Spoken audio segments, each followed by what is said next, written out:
任何時候都望住呢度得㗎。嗯。好，咁啊，請講你哋嘅名同埋邊度嚟嘅？啊，我叫歡歡，呢個係我爸爸葉叔。喺邊度嚟嘅？我哋係喺三藩市過嚟嘅。好，第一條問題就係睇完呢個電影之後，最觸動你嘅係邊個地方咧？你講定我講？講咩？你覺得呢出戲好唔好睇？有冇感動？幾好，幾好，幾好，幾好啊！呢出戲比較講得真人真事有冇邊啲最觸動到你嘅地方？咁睇咁多電影呢出就比較突出啲啦，實際啊！咁我咧就睇到咧裏邊好多好感人嘅細節啦嚇，咁好似佢經歷啦嚇，好多先佢喺婚姻裏邊，我哋即係睇到好為佢係覺得好唔值得啊嚇，好大嘅困難。咁後期咧佢生活嘅壓迫之後咧，咁佢又重新啦靠住主嚟到得勝啦。咁再之後咧喺佢人生最得意嘅時候，以為一切都順風順水嘅時候，到佢嘅仔又出咗事啦。哇！呢樣嘢真係覺得係人生好大好大嘅挑戰。神真係喺度不斷咁樣鍛鍊同埋操練佢嘅信心。但係最令我咁觸動嘅咧就係、即係我哋中國人嗰種愛啊，即係好似我爸爸咁，佢好錫我哋，但係中國人就係唔識得，爸爸係好唔識得去表達啊，即係冇咁 soft 嘅。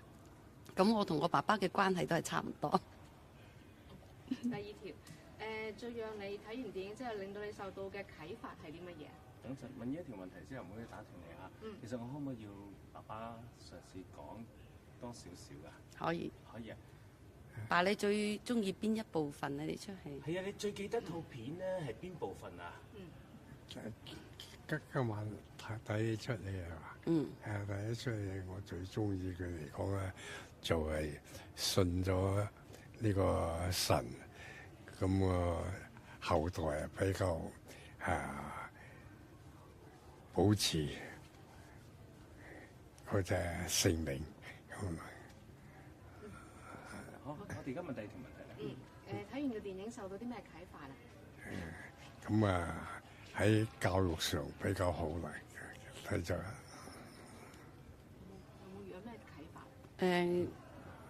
我覺得睇完呢出戲之後，更加堅定咗我信神。我真係知道神係存在嘅。第三條就係如果你想同朋友未睇過嘅推薦呢套戲，你點同佢哋講？乜嘢？如果你想同朋友推薦睇呢套戲，你會同佢哋講啲咩咧？咁你估有機會再睇啦？我覺得因為呢個電影呢係來自一個真實嘅真人真事去改編嘅，咁係好值得我哋所有人睇，無論佢係信咗主嘅、未信主嘅，我哋都推薦，因為人生真係好多預料唔到嘅事情，但係靠住主一定會得勝。葉叔，我想問下你，點解今日你會信主嘅？今日都係同埋啲歡個女嗰啲，同埋大家嗰啲同事一齊嚟到咁高興嚟到爭取。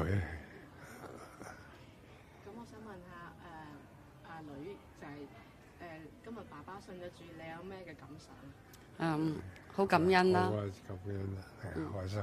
好開心，我同爸爸一樣咁開心，因為呢個亦都係我多年嘅心願。我哋屋企人係冇信仰嘅，一向都係無神論者嚟嘅。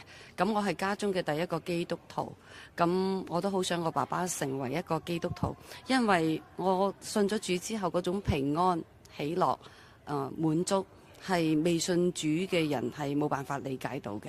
我都希望爸爸有呢個福分。女女可唔可以攬下爸爸？我梗係可以啦，我驚唔發達。好啦。多謝。好。Perfect。恭喜晒，恭喜晒，恭喜晒葉。